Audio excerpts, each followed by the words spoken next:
We must build AI commons. We must enable the development of decentralized innovation hubs worldwide for applications in healthcare, in education, in cultural access. This is our collective responsibility, and we must do it together. The Grand Palais today is welcoming you all. Tomorrow, heads of states will be meeting again in the morning in the venue, and the whole ecosystem will be meeting at Station F, the largest incubator in France. On behalf of the AI Action Summit team, welcome to Paris, welcome to the Grand Palais, welcome to the AI Action Summit.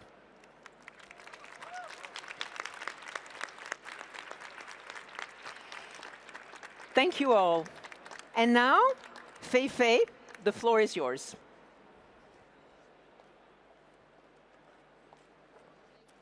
Thank you. Welcome.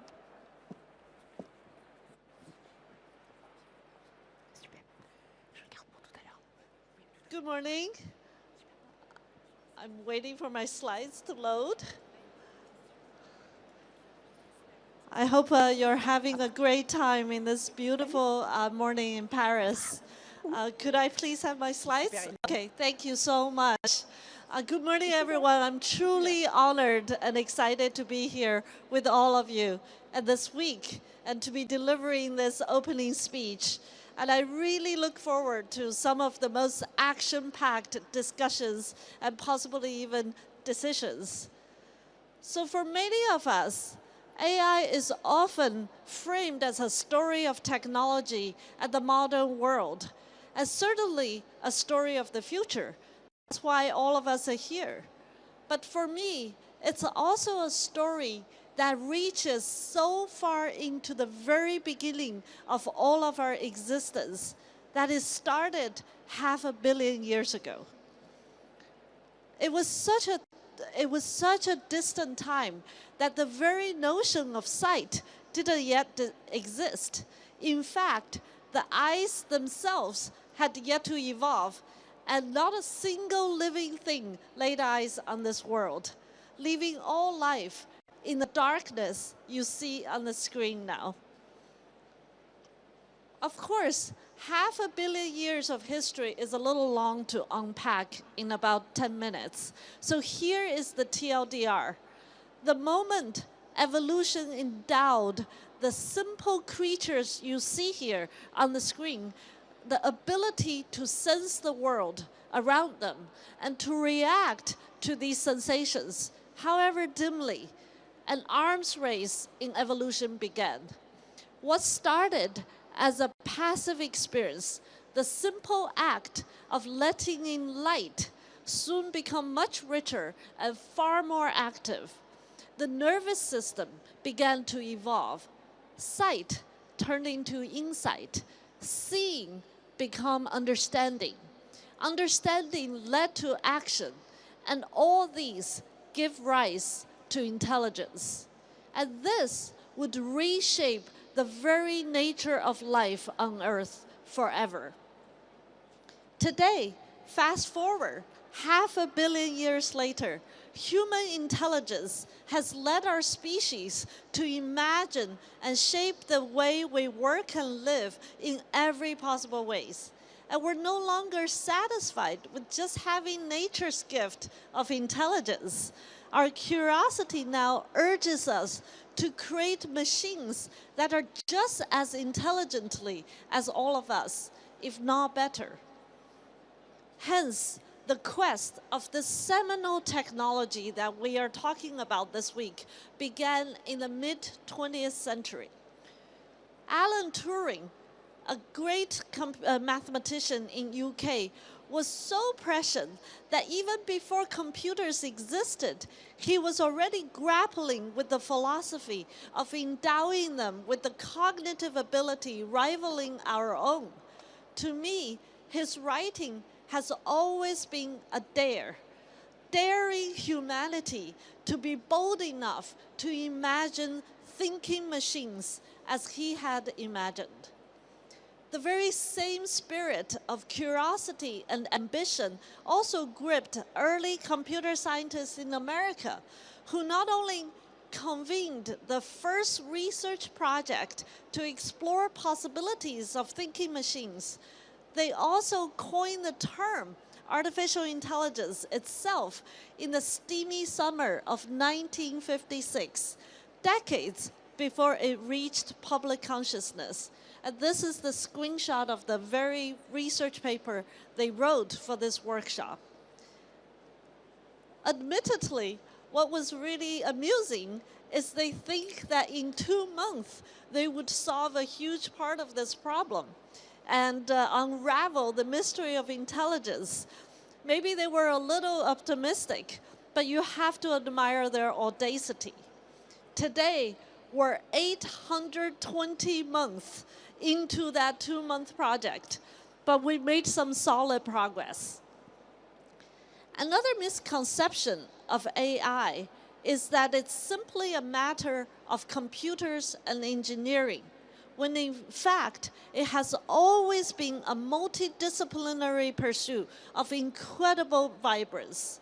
The modern AI era that we are living in now is a result of the convergence of 3 profoundly important yet distinctive technological and scientific advances. First is the study of perceptual algorithms, how living creatures like animals or even ourselves make sense of the world around us, and eventually the creation of mathematical models that allow machines to do the same.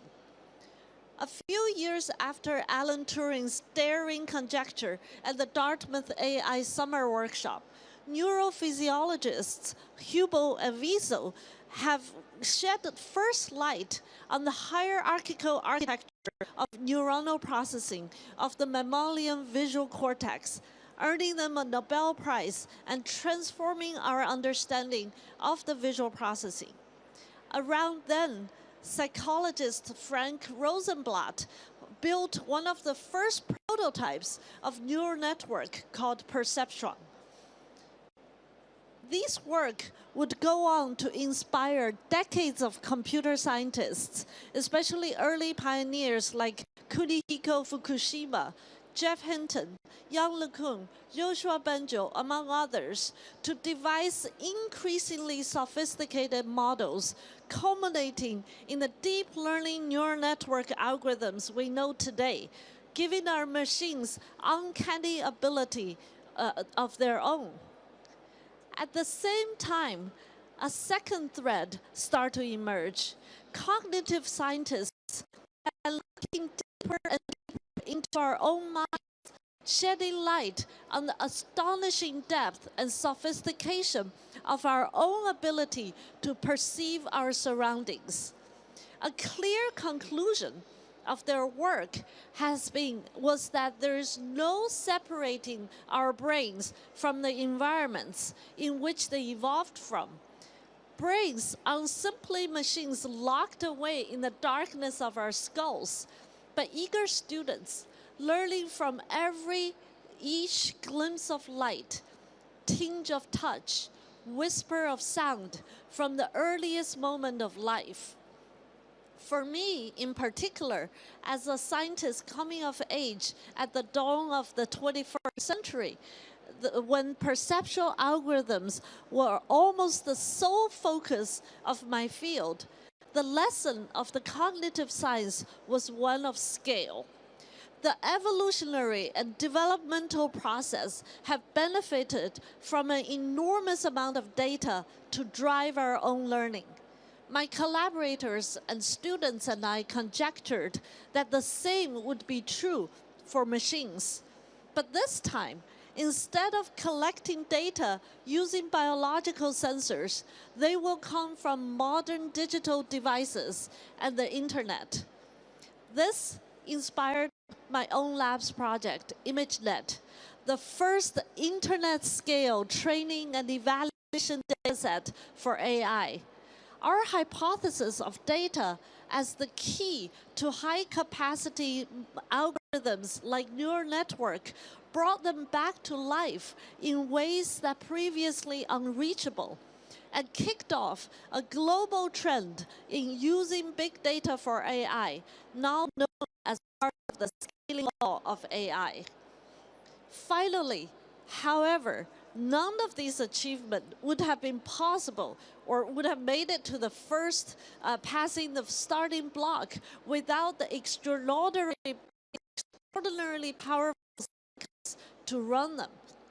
It began with the milestones like development of the von Neumann architecture, a paradigm of computer architecture first proposed in the 1940s and is still followed today, leading to the first microprocessors in the early 1970s. But amusingly, it was video games that helped push the raw speed of silicon into overdrive.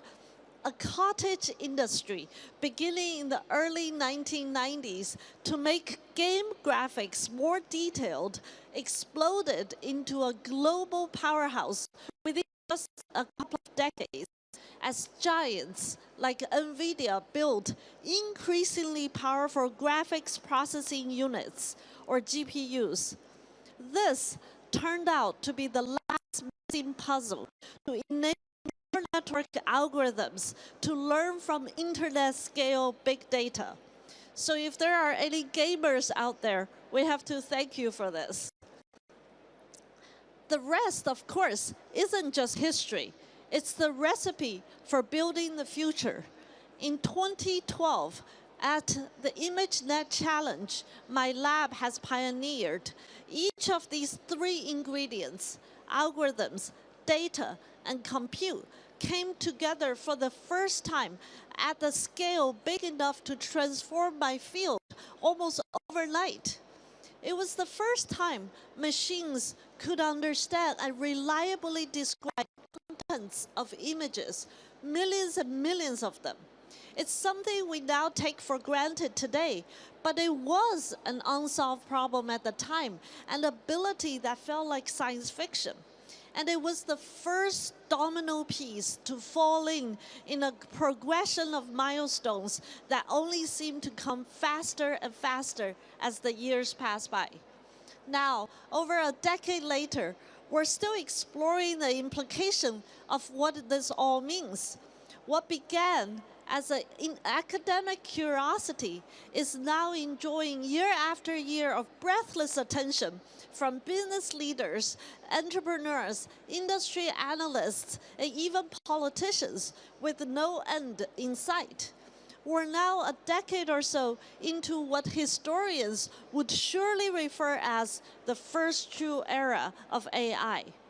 By almost any metric you can name, whether it's the CS degrees, AI programs, investment funding, new startups, and much else, AI is a revolution that's only growing in scope and scale. None of you need me to explain that over the last couple of years, AI took another, even more staggering turn with the advent of large language models, which scale each of these three ingredients of modern AI to even bigger extent.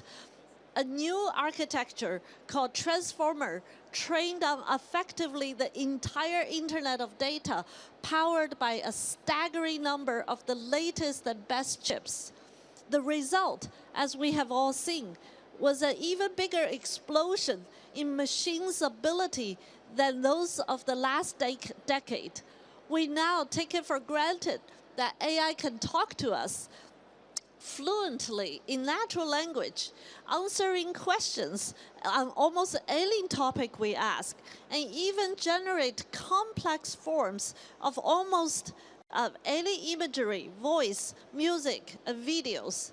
The astonishing success of ChatGPT, which set record for user adoption, says it all about the impact of this innovation that has made on everyday lives. And the capabilities aren't just superficial. If you look at this chart, the performance of AI models across a whole range of benchmarks, from handwriting recognition to PhD-level scientific questions, has skyrocketed in recent years, with some of the performance trajectory on some of the most challenging tasks to humans are nearly vertical. And starting from the fluency of languages, large language models are now taking on a more active role in problem solving, breaking down tasks and planning steps towards achieving goals in real world.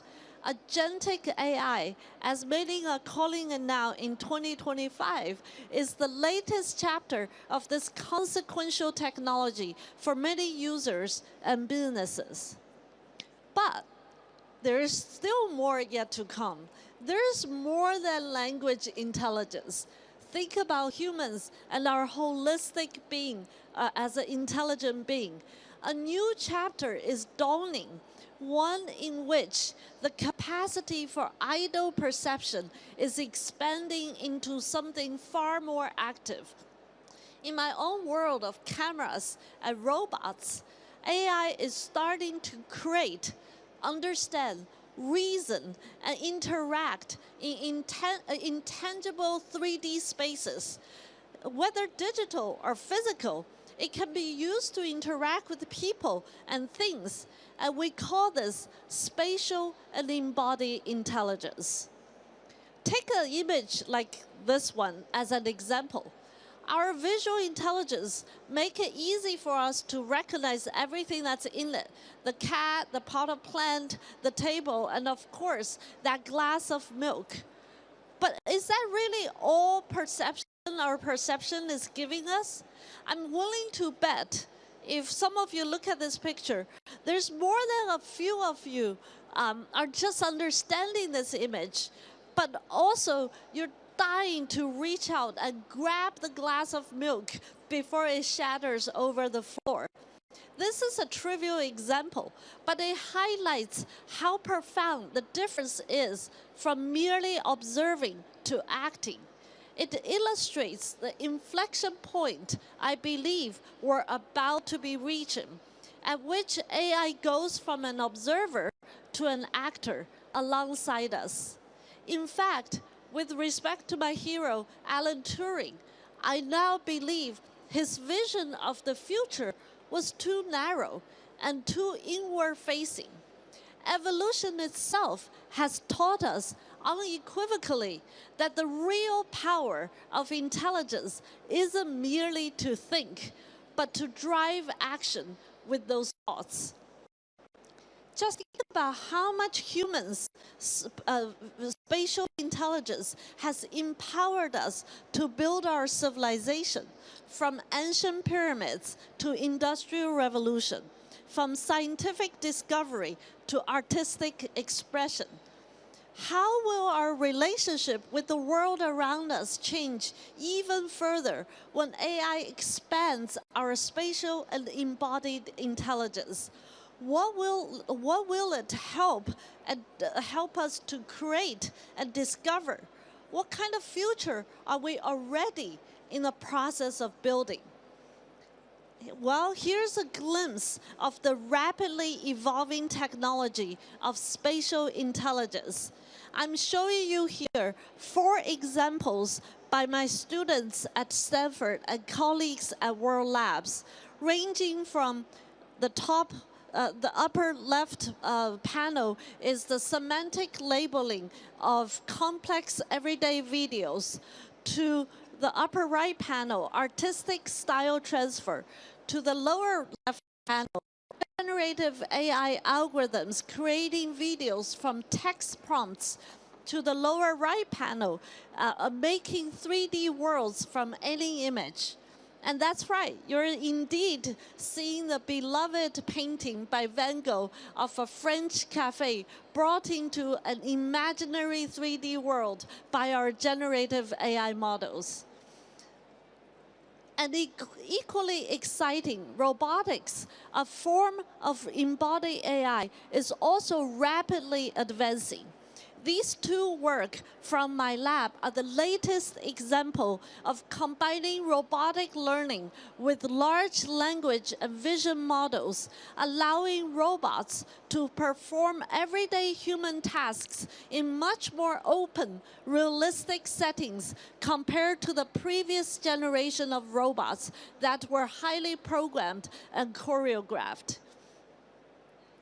These are exciting possibilities.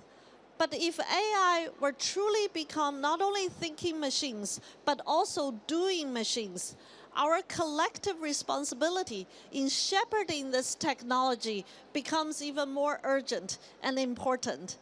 I don't think it's an exaggeration to say all this has brought us to a moment of civilizational consequences. So how are we going to navigate this? I think this is also the purpose of our gathering this week. This question has guided my work for years. While I'm certain there are no easy answers to be found, one theme continuously to run across all my work. This is what I call human-centered AI, which consists of three simple values: dignity, agency, and community. First is dignity. In the face of more and more powerful technologies, we as humans are often confronting the question of what defines us, stripping away from all the tasks we're able to do. The fundamental pride of being who we are, making decisions on our own, and conducting actions by ourselves is still central to our very being. Nothing would excite me more if this technology can help protect and even return that sense of dignity to all of us, especially to the most vulnerable. And this is an example how robotics and AI technology can one day help endow the sense of autonomy to even the most paralyzed patients. In this Stanford project by my collaborators, a robotic arm is controlled purely by the thoughts of the person, collected non-invasively through EEG, the recording of brain waves. Our AI algorithms are able to decode that person's thoughts and instruction and guide a robotic arm to make a full Japanese sukiyaki meal. Second is agency.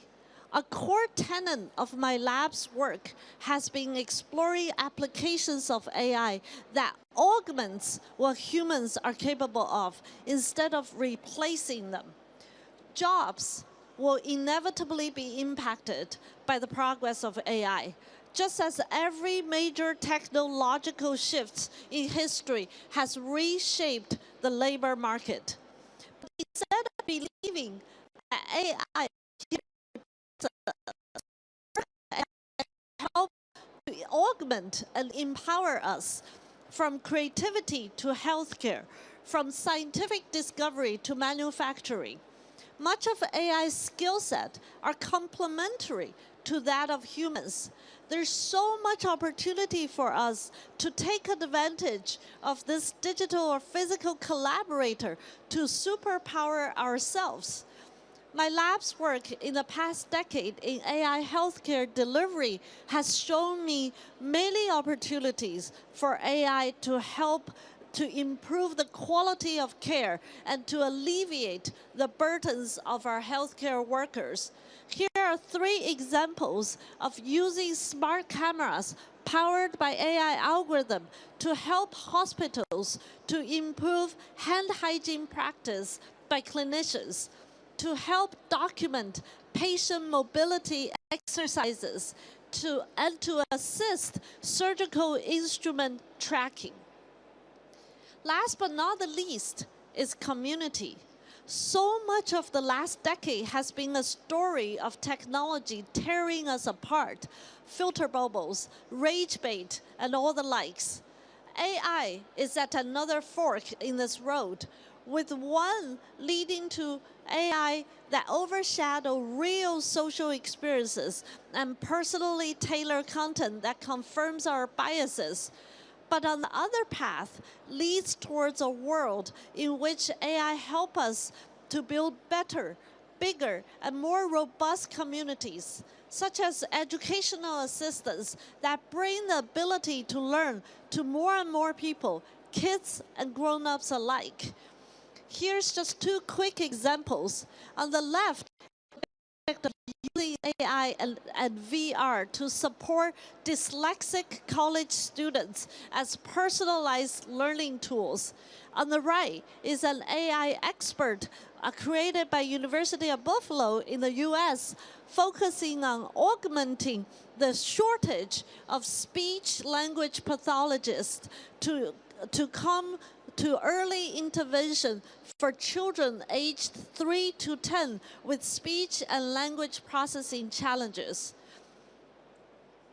All these bring me to the last idea I would like to share with you today. At this civilizational moment, how can we work together to govern AI in a way that preserves the astonishing potential in a rational, practical, and responsible way? For starters, it's essential that we govern on the basis of science, not science fiction. From the Main Street to the Wall Street, so much of today's AI conversations are colored by sensationalism and hyperbole, resulting in misleading policies of AI governance. Instead, we need to apply a much more scientific method in assessing and measuring AI's capability and limitations, which can consequentially lead to more precise, actionable policies grounded in reality. In turn, this brings me to the second point of embracing a pragmatic attitude instead of an ideological one when it comes to AI governance. AI is poised to be a powerful technology that can help us to live and work better if used well. So instead of hindering the upstream exploration and research of this still very young technology, we should put more focus on its practical applications so that we can ensure its benevolent usage and to guard against harmful outcome. Finally, we need to invest in far more healthier and vibrant AI ecosystem where academia, entrepreneurs, open source communities and public sector can all participate and play their critical role alongside big companies in driving this technology forward.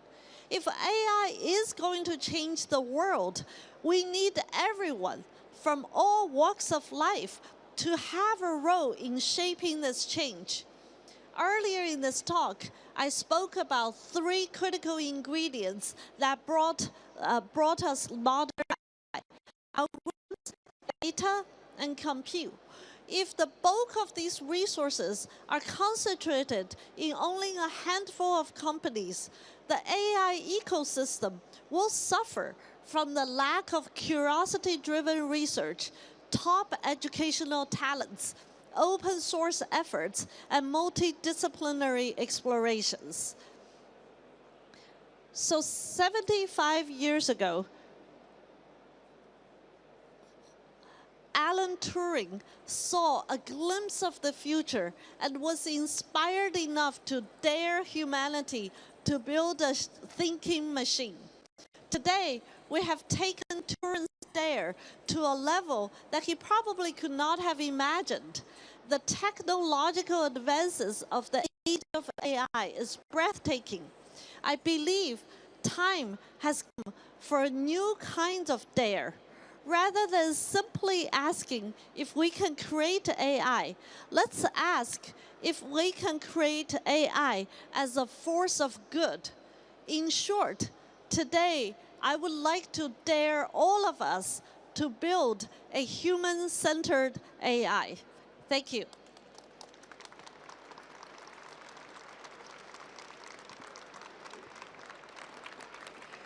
Thank you so much, dear Fei Fei. Thank you. Let's them take pictures of us. Yeah, I'll be so proud. Thank you. Thank you so much for doing this. Thank you. I much appreciate. Thank you so much, dear Fei Fei, for addressing us. I really liked the fact that you highlighted science, not science fiction. And I was very impressed by the embodied AI capabilities that you showed us. Now, let me start the continuation of this program. I would like to bring to the stage, or to call to the stage, both Ina Fried and Nick Thompson, who will be hosting this whole event today. Please, Nick, Ina, please join me. Welcome. Wonderful. Welcome. Thank you. Thank Bonjour. you. Thank you. Bonjour. Thank you. Je suis Nicholas Thompson. Je suis journaliste américain. I'll be one of the moderators on stage today. We're going to have incredible series of pitches. They're awesome. We're going to see red teamers. We're going to see scientific innovation. We're going to see AI used for good. Lots of great stuff coming. Ina? Je suis Ina. No, I don't speak French. Yes! But yeah, I mean, it's such an important time. You know, in 25 years of covering tech in Silicon Valley, I've never seen a technology move as fast. There's so much potential, and there's a lot still to be worked out, and not a lot of time to do it. So look forward to hearing some of the innovations. All right. Wonderful. And before we start, we will see the art of Sofia Crespo. Stay tuned, and see you soon. All right. We'll be back shortly. Okay. Yeah.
And I just also would like to clarify for everyone that the breakout sessions, the main stage, the auditorium, they're all starting now. So you can either stay here and look at the art and then the use cases, but you can also make your way to the main stage, the auditorium, the breakout sessions. Thank you. So where is the work of the future? It's in the main.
Welcome back, everyone. I'm Ina Fried, Chief Technology Correspondent at Axios. I'm very excited to share with you some of the presentations that we have on how AI is being used today. And I would be remiss, we talked about the fact that this is a field that has been going on for a while. And we talked about Alan Turing earlier in Fei-Fei's talk. My good friend, the former Chief Technology Officer of the United States, Megan Smith, reminds me that Ada Lovelace also played a role. She was in the 1800s suggesting that we need a calculus of the brain, if you will. So with that, I'm honored that one of the first speakers is one of the women helping lead this, and that is Claudia Gomez-Mont, who leads a project called Tech for Nature from Mexico. Claudia.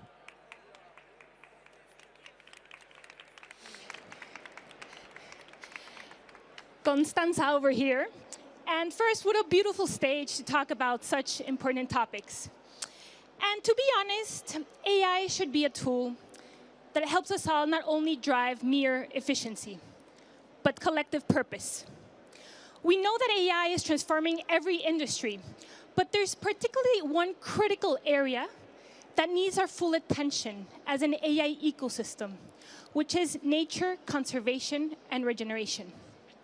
And this becomes not only an environmental issue, it becomes an issue of technological access. It becomes an issue of economy. It becomes an issue of fairness. It becomes an issue of economic stability. And let me tell you a bit more about the region I'm from, Latin America and the Caribbean. This region is home to more than 40% of the world's biodiversity. And this is the same biodiversity that is one that is regulating the climate around the world, one that is being the pillars of innovation and the pillars of all industries. However, biodiversity is being lost at alarming rates. At C-Minds, the organization I founded and I lead, we believe this is not a problem of solutions. It is a problem of imagination. It is a problem of interoperability, of joining the finance, the conservation, and the technological worlds to bring purpose in this field and to drive it both ethically and context-wise. For us, it has meant to explore the frontiers of innovation and how to use these tools to redefine paradigms. Paradigms that are centered in nature, paradigms that are centered in an economy that has a new frontier based on balance, on equity, on justice. Specifically, we're working with AI systems to understand how to protect better the jaguars in southern Mexico, the peninsula of Yucatan, a Mayan indigenous people rich culture area.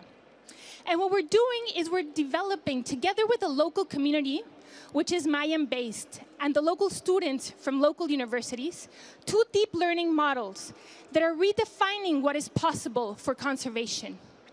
The models do not only allow us to recognize patterns through camera traps with thousands of images coming daily through these IoT systems, but also it helps us to understand the presence of jaguars and the individual species based on the patterns of the furs or rosettes, as we know.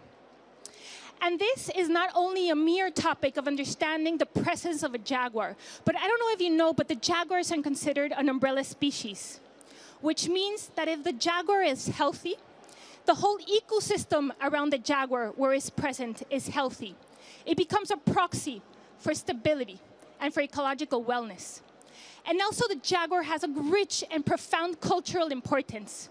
It is a symbol for not only the Mayan indigenous peoples, but through a lot of indigenous peoples around Latin America and the Caribbean.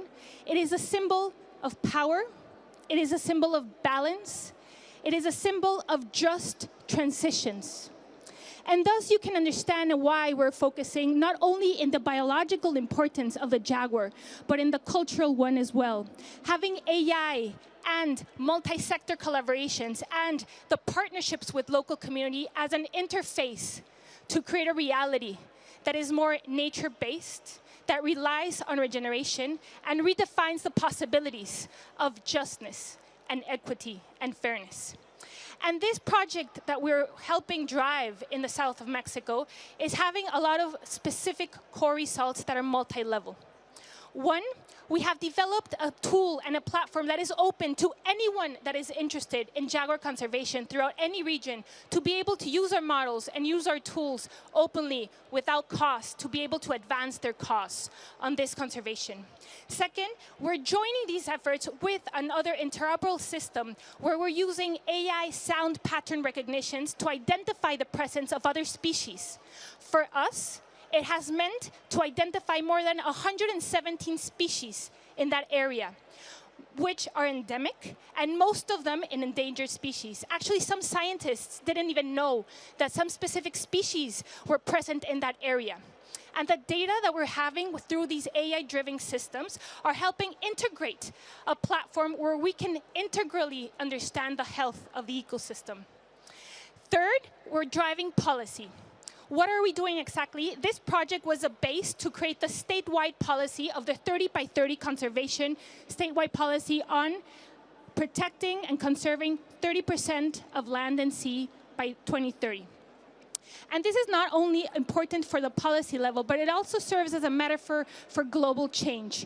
Through this project and through the data-led decision-making, this region and this natural reserve was also registered in the global natural reserves of IUCN. And lastly, it became the footprint, the metaphor, and the inspiration for the Jaguar Regional Biocorridor Alliance, which we have presented at COP last year, together with the Inter-American Development Bank and our partners, to be able to scale a philosophy of interoperability. And when I see interoperability, we're going beyond data, beyond technology, but interoperability of knowledge systems, of possibilities. And what we're seeing here are two main things. The first is that we cannot separate technology and AI-driven systems from the social, the cultural, the economic, and the systems that embed injustice. They have to go hand in hand, together with ethical considerations and context-wise philosophies. And second, it has shown and it has become a metaphor, the jaguar, of the type of economies that we should create. Economies that, yes, are led by AI, but at its core have a principle of regenerative justice, like the jaguar of balance and a transformation based in equity. Thank you very much.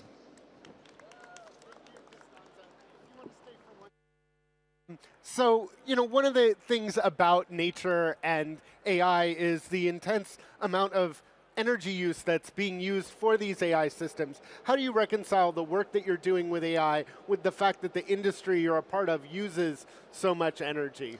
It is a key question to this work and any type of work that uses AI. So we believe in green AI. What does that mean? We have to recognize that we have to walk towards an AI that we mitigate and we reduce energy consumption. And at the same time, we have to mitigate the ecological footprint. For us, we're working with tech providers that are conscious of the energy use. And while we transition to that energy efficient systems, we're mitigating our footprint with regenerative ecosystem approaches. Awesome. Well, I had the opportunity, your project's incredible. I also had the opportunity at our AI summit that Axios did in San Francisco. I don't know if you're aware, the Earth Species Project. They're helping us talk to animals. I don't know if jaguars will be a part of it. Yes, indeed. And we're also working with whales. So awesome. We will present that coming up. Thank you so much. Costanza Gomez-Mont. So our next speaker comes to us from Nepal, is working on a project called Satellites for Humanity. Please welcome Nayan Bakadio. Hello. Hello. Nayan. Check. You're on. Thank you.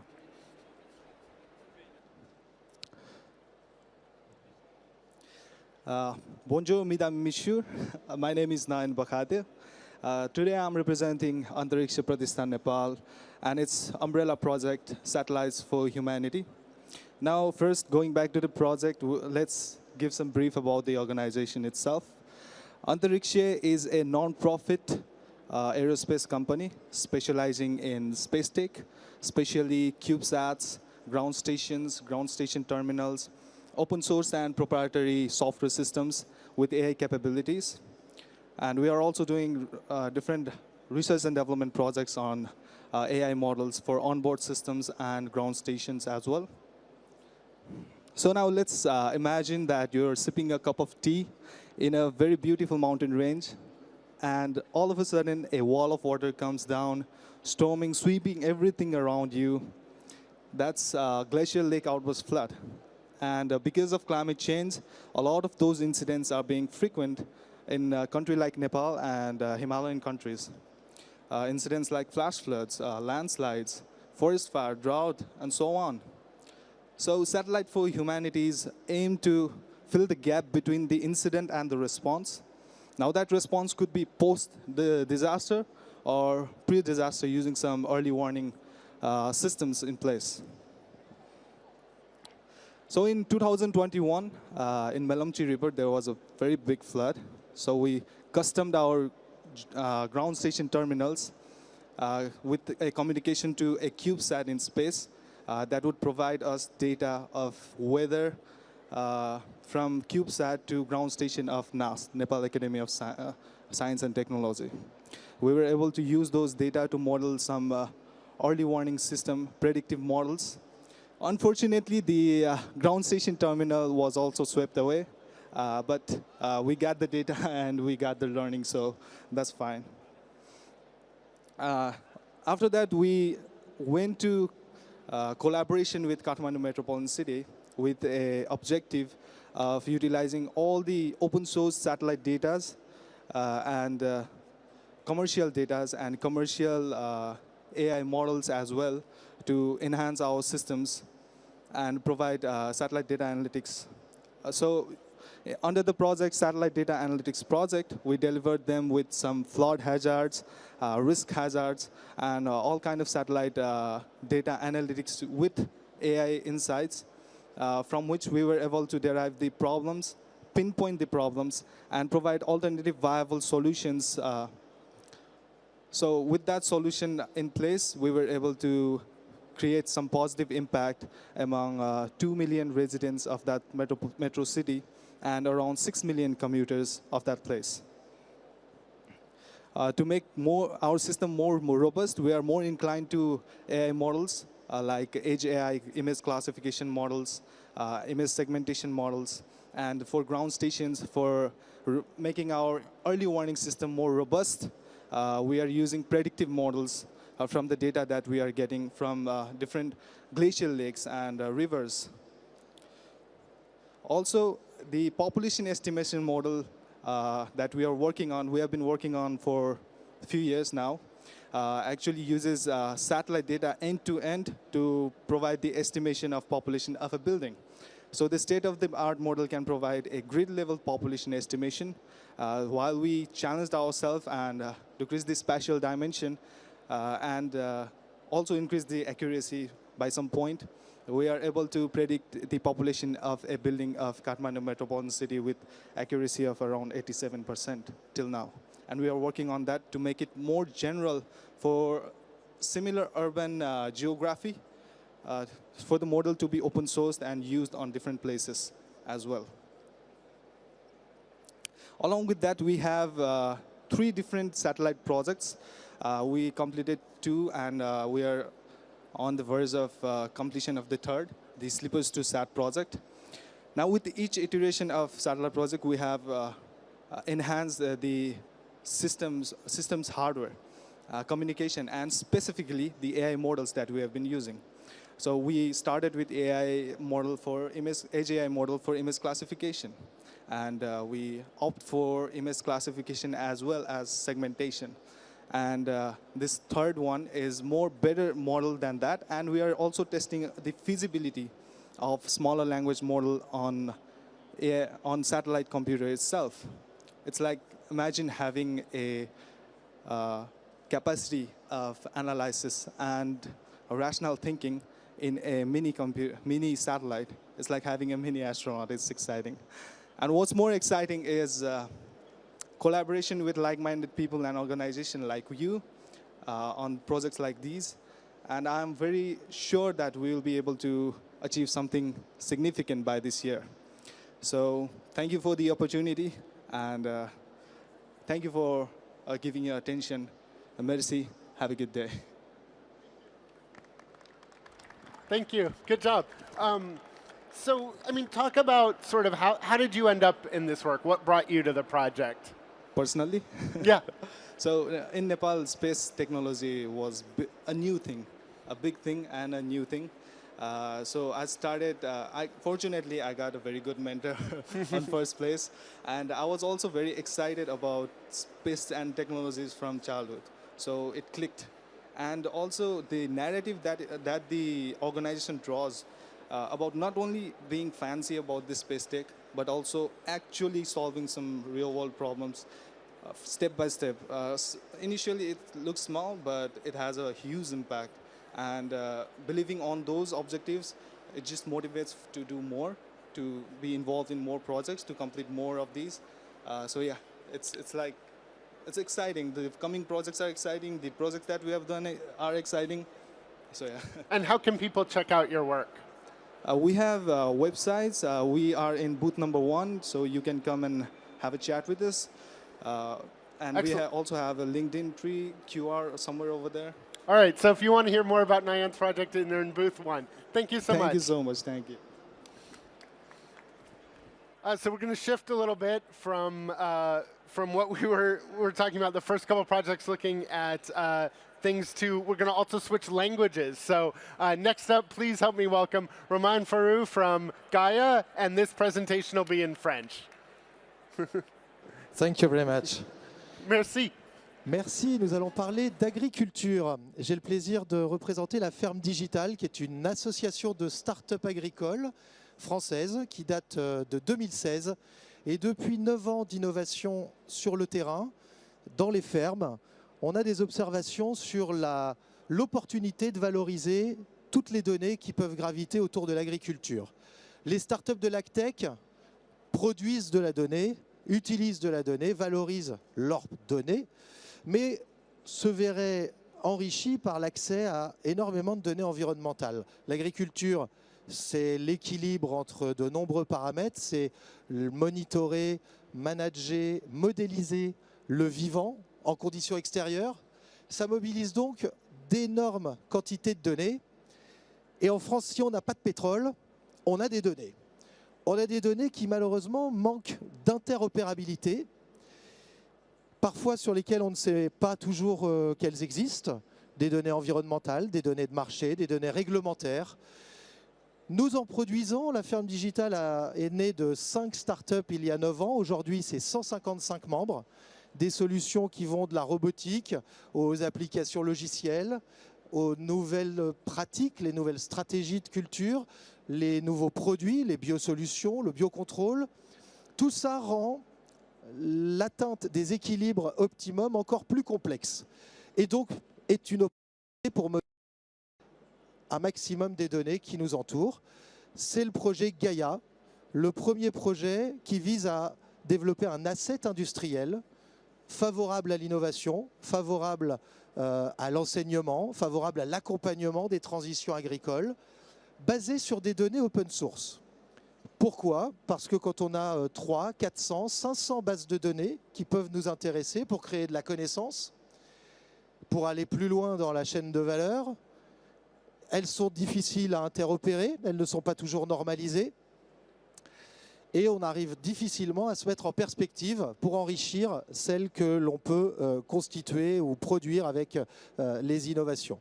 Donc on propose d'en agréger un maximum, de donner aux développeurs de solutions un accès à un maximum de ces données ouvertes, parce qu'une partie d'entre elles ne l'étant pas, des données très propriétaires, des données de machinisme par exemple, qui sont souvent relativement fermées. On dit que dans le monde agricole, on a un problème de données en silo. C'est-à-dire que certains acteurs produisent ou agrègent de la donnée qu'ils considèrent comme étant un tas d'or, une valeur certes importante, mais relativement dormante et relativement fermée. Elle ne prend de valeur que si elle circule. Elle ne prend de valeur que si elle est mise en perspective d'autres informations au service de nouveaux usages. Et c'est ce que l'on démontre en s'appuyant sur une base documentaire unifiée qui s'appelle le lexicon. Le lexicon, c'est la première base documentaire unifiée développée par l'association des sociétés de l'open source agricole, OS Farm. Ça, c'est le premier étage de la fusée Gaia. Gaia, ça va être un modèle de fondation métier qui va apprendre des données du lexicon. Et quand on a des informations propriétaires qui sont fermées, qui n'ont pas encore été interconnectées, on va aller prendre leur équivalent en open source et permettre aux développeurs de solutions de trouver là, dans les événements comme les hackathons, que l'on reproduit régulièrement pour enrichir les cas d'usage, enrichir la base de données. C'est en fait un principe de la boule de neige qui grossit à mesure qu'elle roule. Plus on rencontre de cas d'usage, plus on crée de justifications à l'interopérabilité de toutes ces données, plus on facilite et on avance cette interopérabilité-là, plus on développe d'outils, plus on développe d'unification de données et de briques logicielles associées pour les traiter, plus on démocratise, plus on décentralise l'innovation, la connaissance et plus on partage. Je pense que vous aurez tous en tête l'idée que se nourrir, bien se nourrir, est un élément fondamental d'énormément de voies de progrès collectifs auxquels on croit tous et que là on souhaite promouvoir dans une démarche collaborative de l'intérêt général basé sur le partage, sur la contribution collective. C'est vraiment les fondamentaux de l'approche de Gaia. L'idée de s'enrichir en partageant, de faire plus avec moins, de ne pas refaire les uns et les autres ce qui aura déjà été fait, c'est documenté, c'est produit, c'est connecté, et les suivants qui ont besoin de créer de la valeur sur des mêmes sources de données vont avoir déjà énormément d'avance due à ces contributions open source et publiées dans un espace collaboratif. Donc la prochaine édition qui va nous permettre d'avancer vers Gaia, d'enrichir le lexicon, c'est le hackathon qui aura lieu au Salon de l'Agriculture dans 15 jours. Et donc là, on va exprimer toute l'identité d'une association comme la Ferme Digitale. On ne va chercher des solutions tech qu'en réponse à des besoins. On va présenter des cas d'usage complexes d'acteurs de l'agriculture, agriculteurs, structures qui les accompagnent au plus près du terrain, pour aller se dire qu'est-ce qu'on peut faire de nouveau, quels nouveaux services on peut développer, quelles valeurs on peut proposer aux agriculteurs une fois qu'on a résolu les problèmes d'accès à toutes les données qui permettront de produire cette connaissance. Donc venez au Salon de l'Agriculture, vous verrez des vrais cas d'usage, vous verrez des vraies problématiques métiers auxquelles des développeurs et un collectif qui met en commun ces développements va permettre de répondre. Donc on a le monde de l'agtech français aujourd'hui profite de beaucoup de soutien dans cette démarche et les soutiens de la recherche publique nous sont précieux parce que comme je disais, si on a énormément de données, on les a également parce qu'on a une contribution publique et de nombreux travaux au plus près du terrain.